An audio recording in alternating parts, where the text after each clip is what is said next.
آخری بات کر کے خطاب ختم کر رہا ہوں. خواجہ غلام فرید رحمتہ تعالیٰ علیہ کوٹ مٹھن شریف والے, آپ کے نا ایک مرید کی بیٹی کی شادی ہوئی نا, تو آپ نے اپنی بیٹی سے کہا بیٹا جاؤ خواجہ صاحب سے مل لاؤ.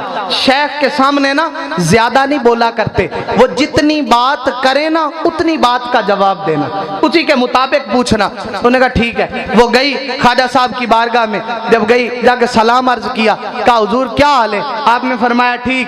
آپ نے پوچھا پتر تیرا کیا حال ہے؟ سریکی سمجھ آئے گی؟ سریکی بول لوں اجازت ہے. اگر خواجہ صاحب تو اڈا کیا حال ہے؟ آپ نے فرمایا جی پتر میرا حال ٹھیک ہے. آپ نے فرمایا پتر تیرا کیا حال ہے؟ جی سائمہ میں ٹھیک ہے.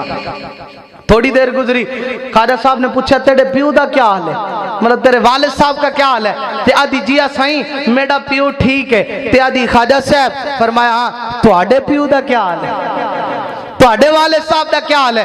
توجہ آخری بات ہے.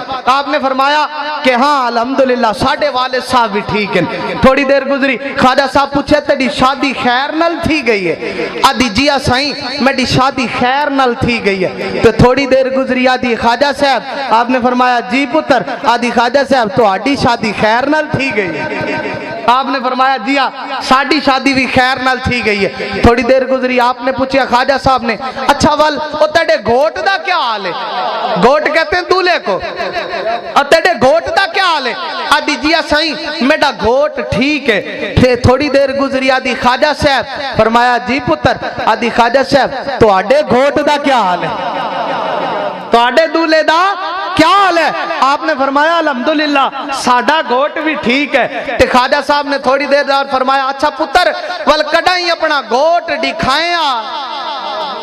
وہ کبھی اپنا دولہ دکھاتی, کبھی اپنا دولہ دکھاتی. کہتی اچھا خواجہ صاحب حضور جدا کدائیں ایسا آئے نا ایڈا تو میں کو تو آڈی بارگاہ گھنا سا, میں اس کو آپ کی بارگاہ میں لاؤں گی, آپ سے ملاقات کراؤں گی, پر ہے بڑی باغاں علی سی, ہے بڑی باغاں علی سی. تے تھوڑی دیر گزری تے آدھی خواجہ صاحب فرمایا ہاں پتر. آدھی خواجہ صاحب کدائیں تسامی اپنا گھوٹ دکھاؤ. جب یہ بات کی نا تو خواجہ صاحب وجد میں آ گئے.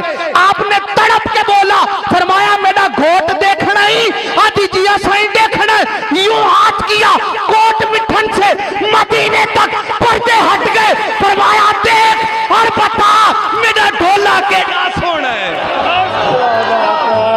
دیکھ اور بتا میرا ڈھولا کیڑا سونا ہے. او مسک کیڑی کسے کرما والی ہے ماں نے نہیں جنیا, جڑا اپنی مرضی مطابق ہے بنیا. مصور نے بھی دیکھو حد کر نہیں دیتی, بڑی ریچ دے نال تصویر کھچی. حسینہ جمیلہ دا منہ موڑ دیتا, محمد بنا کے قلم توڑ دیتا. وما علیہا الا اللہ.